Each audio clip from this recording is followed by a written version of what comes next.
गलती हो जाती हैं या नहीं होती, और गलत ना हो तो फिर खुदा को दुआ किसी को भेजने की क्या जरूरत है।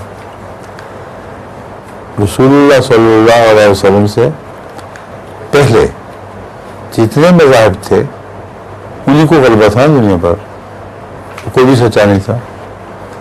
तो ये अचंभे की बात तो नहीं आप बता रहे, ये दस्तूर है कि कौमें गलबा पाती हैं, दुनियावी गलबा, और मजहब बिगड़ने के बाद भी गलबा पाती हैं।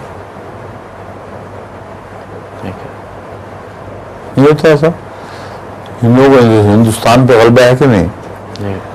बुद्धों को फारिस में बहुत 72 गलबा है ना, हालांकि अपनी सच्चाई से खाली हो चुके हैं। दुनिया में किसी में गलबा पाना ही है, जब कौम बिगड़ जाएंगी तो बिगड़ी हुई कौम में गलबा पाएंगी।